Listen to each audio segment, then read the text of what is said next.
In the new tax regime, the tax rate structure is proposed to be revised as follows. নমস্কার বন্ধুরা, আজ ভারতের অর্থমন্ত্রী নির্মলা সীতারামন 2024-25 অর্থবর্ষে পূর্ণ বাজেট পেশ করলেন।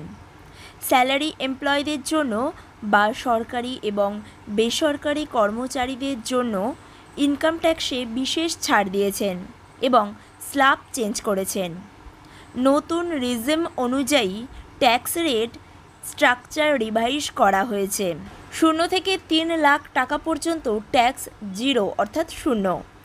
3 থেকে 7 লাখ টাকা পর্যন্ত ট্যাক্স দিতে হবে 5%। 7 থেকে 10 লাখ টাকা পর্যন্ত ট্যাক্স দিতে হবে 10%। 10 থেকে 12 লাখ টাকা পর্যন্ত ট্যাক্স দিতে হবে 15%। 12 থেকে 15 লাখ টাকা পর্যন্ত ট্যাক্স দিতে হবে 20%। আর 15 লাখের ওপরে 30% ট্যাক্স দিতে হবে। এই নিয়ম অনুযায়ী স্যালারি এমপ্লয়িরা নিউ ট্যাক্স রিজিমে 17,500 টাকা সেভ করতে পারবেন।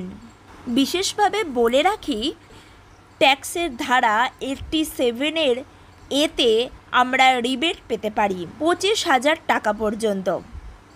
সেই অনুযায়ী এখন আমাদের বাৎসরিক ইনকাম 7,75,000 টাকা এর কম ইনকাম থাকলে আমাদের কোনো ট্যাক্স দিতে হবে না। আর স্ট্যান্ডার্ড ডিডাকশান 50,000 থেকে বাড়িয়ে 75,000 করা হয়েছে, যা আপনার ইয়ারলি ইনকামের গ্রস থেকে ডাইরেক্ট ছাড় পাবেন।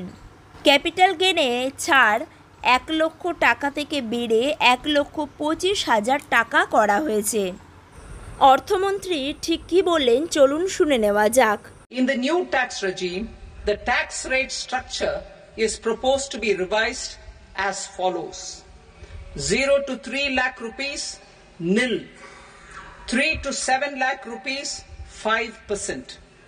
7 to 10 lakh rupees, 10%. 10 to 12 lakh rupees, 15%. 12 to 15 lakh rupees, 20%. And above 15 lakh rupees, 30%. As a result of these changes, a salaried employee in the new tax regime stands to save up to 17,500 rupees in income tax.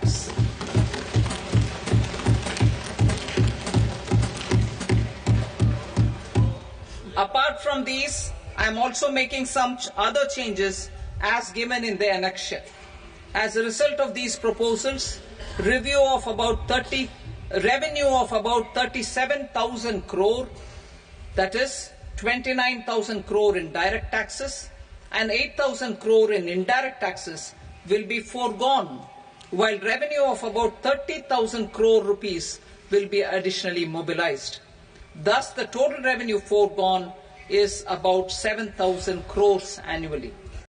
তিনি আরও জানিয়েছেন যে সরকারের তরফ থেকে চেষ্টা করা হবে সব ধর্মের সব জাতির উন্নতির জন্য। নানা ধরনের ঝুঁকি থাকা সত্ত্বেও ভারতীয় অর্থনীতির উন্নতির হার এখন অনেক উন্নত। যে বিভিন্ন প্রকল্পগুলো তারা ঘোষণা করেছিল সেগুলো চলছে। কর্মসংস্থান, মধ্যবিত্ত এবং স্কিল তৈরির ওপর জোর দেবে সরকার। অর্থমন্ত্রী আরও জানিয়েছেন যে তারা দেখবেন কর্মসংস্থান যাতে তৈরি হয় এবং শ্রমিকদের দক্ষতা বাড়ে। 1.4 লক্ষ কোটি টাকা শিক্ষা এবং প্রশিক্ষণের জন্য বরাদ্দ করা হয়েছে। এর ফলে সারা দেশে উন্নতির আলো পৌঁছানো যাবে। এবারের বাজেটে 9টি বিষয়ের ওপর জোর দেওয়া হয়েছে: কৃষি উৎপাদনশীলতা, কর্মসংস্থান, সামাজিক ন্যায়, শহরের উন্নতি, গবেষণা, পরবর্তী প্রজন্মের উন্নতি।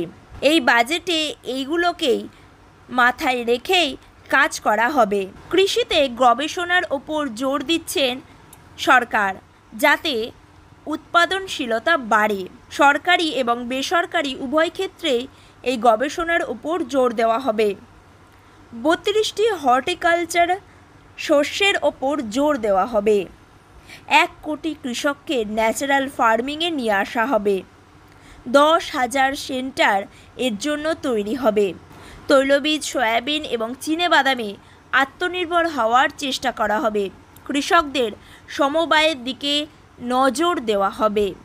পরবর্তী ভিডিওতে আরও ভালোভাবে আপনাদের বুঝিয়ে দেব নতুন ট্যাক্সের স্ল্যাব নিয়ে। ভিডিওটি সকলের মাঝে শেয়ার করুন, ভালো লাগলে লাইক করবেন, আর আপনি যদি চ্যানেলে নতুন এসে থাকেন তাহলে চ্যানেলটিকে সাবস্ক্রাইব করে রাখুন। ধন্যবাদ।